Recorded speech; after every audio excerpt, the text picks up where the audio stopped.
Assalamualaikum warahmatullahi wabarakatuh. Hai teman-teman semuanya, apa kabar nih? Perkenalkan, nama saya Dini Zaskia Putri dengan NPM 2023-52229 dengan Fakultas Ekonomi dan Program Studi Akuntansi Universitas Indo Global Mandiri. Nah, pada kesempatan kali ini saya ingin menjelaskan nih tentang manfaat yayasan dari bisnis intelijen, database, dan informasi pengolahan.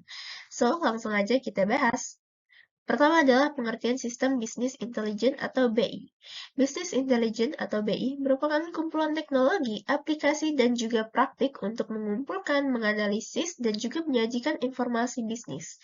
Dan juga bisnis intelijen ini dapat membantu organisasi termasuk yayasan dalam pengambilan keputusan yang lebih baik dan mengandalkan data dan juga analisis.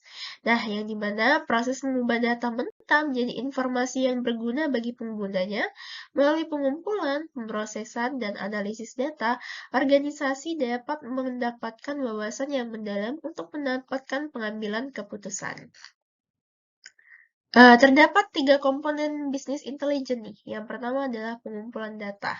Di pengumpulan data, proses pengumpulan data dari berbagai sumber, baik internal seperti data keuangan dan catatan donor, maupun eksternal seperti tren pasar dan juga kebutuhan masyarakat di pasar. Yang kedua ada analisis data. Nah, di dalam analisis data ini terdapat pengolahan data yang telah dikumpulkan untuk menemukan nih pola, tren, dan juga wawasan yang juga relevan.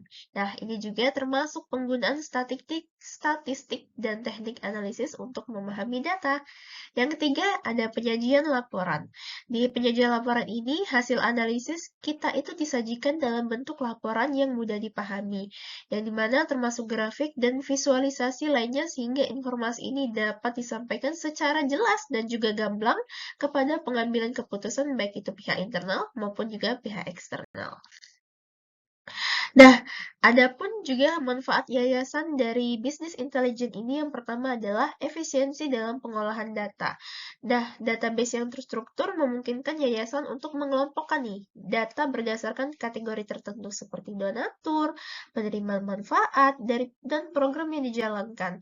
Ini juga dapat membantu staf dalam menemukan dan menggunakan data yang dibutuhkan ini lebih cepat.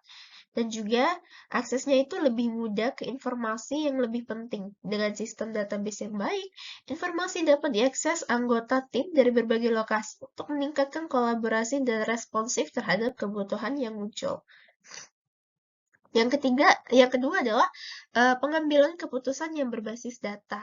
Nah, bisnis intelijen ini memungkinkan yayasan untuk membuat keputusan yang didasarkan pada data dan juga analisis.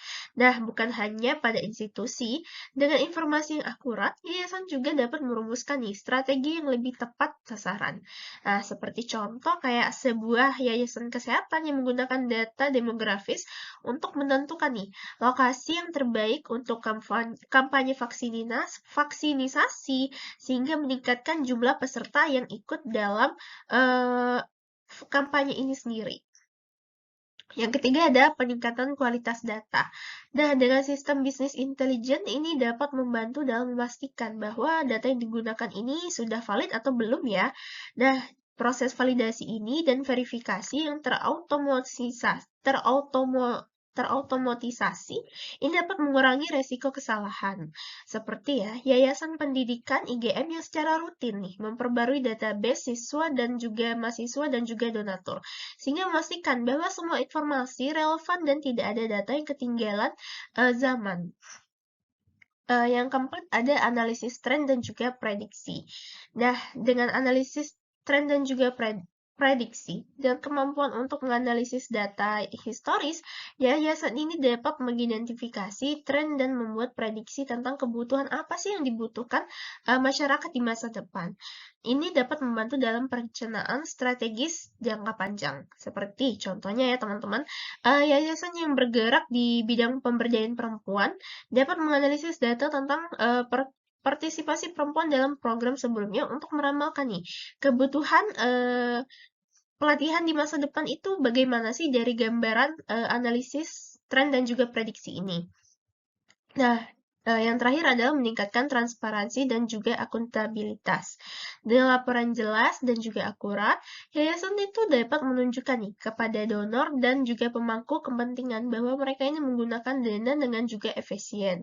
Hal ini dapat membangun kepercayaan dan meningkatkan dukungan kepada yayasan. Nah, mungkin itu saja yang saya dapat sampaikan kepada teman-teman semuanya. Lebih kurang saya mohon maaf. Saya tutup. Wabillahi taufiq walhidayah. Wassalamualaikum warahmatullahi wabarakatuh. Terima kasih semuanya.